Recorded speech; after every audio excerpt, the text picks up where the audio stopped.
Hello everybody and welcome to the channel. So in today's video, I do want to talk about the press conference that Joan Laporta has held earlier today. Now, Joan Laporta did speak on a multitude of things. He was talking about the financial audit, the net worth being negative 481 million euros, how Barcelona is 1.6 billion euros in debt, and how the COVID-19 impacted Barcelona's business. So he did speak on a multitude of things, but what we are going to be doing in this video is to just break it down into 3 different points without making this video way too long. These are going to be the 3 most important points that has to be discussed within today's video. But before we go into those topics, I do want to talk about the OneFootball app. The OneFootball app is considered as the best football app you could find in the App Store. If you want to follow a specific player, a specific team, or your national team, that is going to be all compact within one app, which is again the OneFootball app. And if you also want to get up to date on any transfer related news, the OneFootball app will be there to inform you immediately. The only thing that you do have to do is go into the link in my description box. You would be able to click the link. It'll take you straight to the App Store.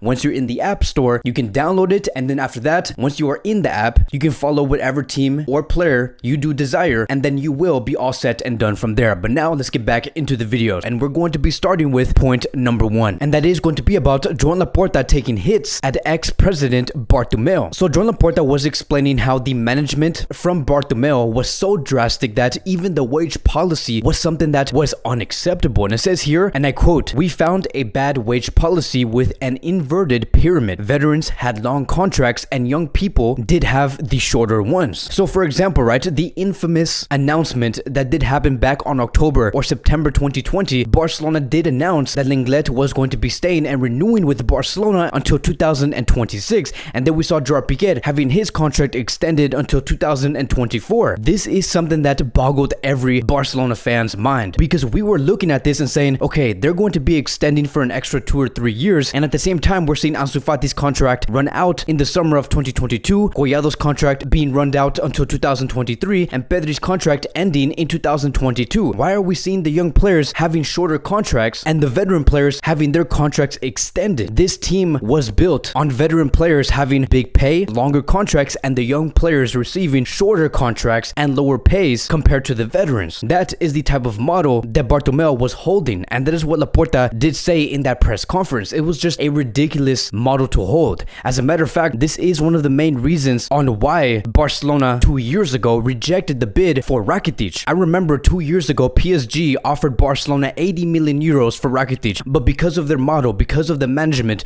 because of the way that they had their wage policy built, they rejected that offer. And the only thing that Barcelona wanted to do was to renew Rakitic's contract and give him a higher pay, when they could have sold him for 80 million euros. And again, this was back in 2019. Another example that we could talk about is sending Arthur away in order for us to receive Pjanic, and giving Pjanic a contract until 2024 with a 12 to 13 million euro contract per season. That is what this model from Bartomeu did lead us towards too, is to see things such as these. And Joan Laporta continues to say that I do not agree with Bartomeu's numbers and figures either. I absolutely disagree. They are responsible until March 17th, 2021, and the consequences of their management. No one will escape their responsibilities. Barcelona have a negative net worth of 481 million euros, audited and already presented to the league. But here's what gets very interesting, right? And I'm going to be reading this very slowly because this is basically Laporta confirming the numbers that we were talking about 6 to 7 days ago. And it says here, and I quote, "The club's wage bill is 103% of the club's total revenue. The wage bill is 670 million euros, which is 25% to 30% more than our direct competitors." So in other words, Barcelona were losing money every season, because again, the wage bill was 103% of the club's total revenues. That is insane. And to give you guys even more context to understand what exactly I am talking about here, there is a Twitter account called Swiss Ramble. It is a very reliable source to understand just what are the numbers coming from each of these clubs. It's a very great account. Again, I do want to give the credit towards Swiss Ramble for putting these numbers together. But it says here, if you look at this graph, and Swiss Ramble has stated, PSG's 414 million euro wage bill is the second highest in Europe. The only club that has surpassed PSG's wage bill, knowing that they have Messi, Kylian Mbappe, and Neymar, it is FC Barcelona. Barcelona has 443 million euros in terms of their wage bill, which is very insane because again, PSG have Neymar, Kylian Mbappe, Messi, Donnarumma, Wijnaldum, a team full of superstars, and yet PSG has a lower wage bill than FC Barcelona. And that is something that Barcelona do want to fix. Barcelona do want to lower that wage bill to the salary cap that they need to have according to La Liga. So it's a good call. It's a good call out for Joan Laporta to put out Bartomeu in this way. This is something that needs to be talked about every day for Barcelona and the fans to understand that not everything needs to be blamed towards Joan Laporta. Just because what we saw in this summer does not necessarily mean that it was Joan Laporta's fault. Laporta can only do so much within a span of 2 or 3 months. It is just unnecessary. And so Joan Laporta did end this financial audit conversation, and he said this: in about 18 to 24 months, Barcelona will be back into a position where they can be sustainable, where they can be in a very powerful position. And now moving on to point number 2, and that is going to be about Messi's departure. Many are asking, how do you feel to be called the man that did let go of Lionel Messi in the summer? Which we all know that it was not Joan Laporta's fault for doing so and why this did happen, but many are still asking, how do you feel? Why did you make this decision? And so this is what Joan Laporta had to say: we are convinced that the decision that should have been made have been made. Messi's situation is sad, but it was necessary because the institution is above all, which is very understandable. We know that it is very unattainable for Barcelona to keep Messi at this club, and there was this stat that did come out about 7 to 8 days ago, and it did state that if Messi were to stay at Barcelona, the salaries would overtake the revenues by 113%. And so as we do continue here, Joan Laporta continues to say, I think it's been a relationship that has lasted a long time. In the end, it was deteriorated. It is the law of life. We have advanced the post-Messi era by 2 years. Messi is the best, and he also has his own aspirations. So for those of you guys who are wondering, why did Joan Laporta let go of Messi so early? Why did he give up so early? We still have about 15 days left. He is basically saying that he just does not want to find out by the end of this month or by the end of the transfer window that Messi cannot stay at this club, which would basically mean that Messi would be left with no club to play at. And Joan Laporta does not want to do that to Lionel Messi, because Joan Laporta could have easily just say, look, just give us 15 more days to figure this out. Maybe we could find a way for Messi to continue at Barcelona. Yes, we have done the numbers and we have found a conclusion that Messi cannot fit, but let's continue to study this case. So it did seem like Joan Laporta did not want to make that gamble to go in that route. He would much rather say, look, we have done this, we have put the numbers in, this is the conclusion, we're not going to study this case even further, we want to give you time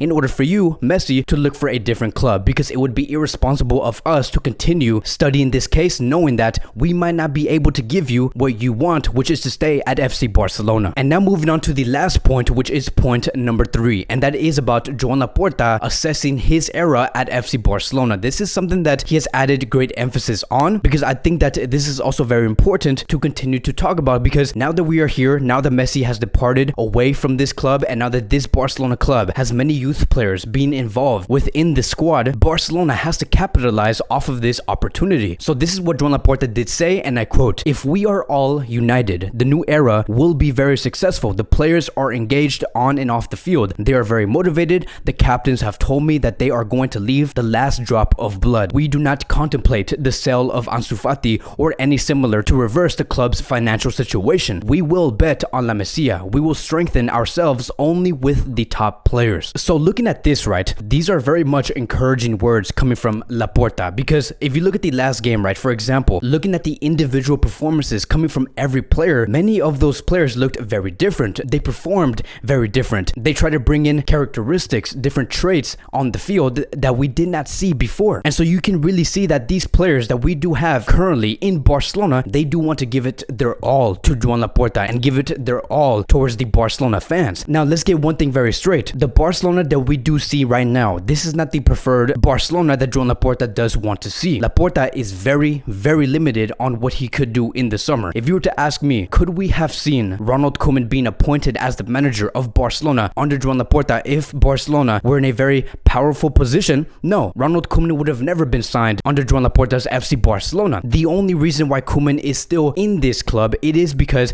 it would cost Barcelona 10 to 13 million euros to sack Ronald Koeman, and Barcelona cannot afford that. So the ideal solution moving forward, and what they have found out 2 months ago, is that he would allow Koeman to run his contract down until the summer of 2022, and then by that time in the summer, that is when we could see Mateu Alemán, Laporta, and the sporting directors make a real decision to say that, okay, do we want to continue with Koeman, yes or no? And looking at who is involved under this management, Jordi Cruyff and Ramon Planes is still there, and they much rather prefer a manager like Xavi Hernandez. And the moment we do see Xavi Hernandez in the summer of 2022, which I assume is going to be the direction Barcelona is going to be taking, that is when we are going to be starting to see the real Barcelona that Laporta does want to assemble. Now, does this mean that in the upcoming season, is it going to be unsuccessful? No, I'm not saying that. Koeman can still very much be very successful with this Barcelona squad. We could still win La Liga, we could still win the Copa del Rey, and if there is a miracle, we could actually win the Champions League, but we have to be together more than ever. But let me tell you guys, if we could win titles in this upcoming season, can you imagine what it's going to be like when we do finally have that next team,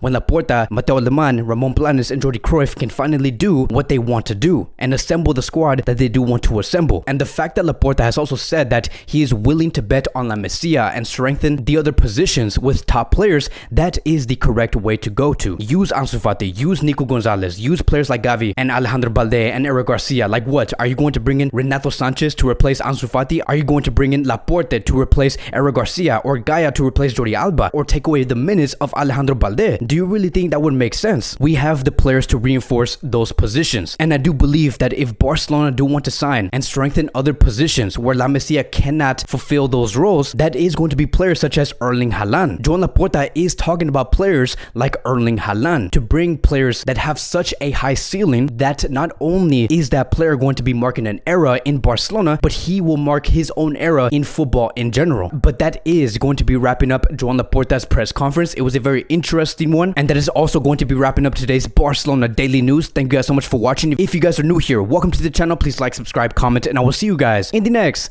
video.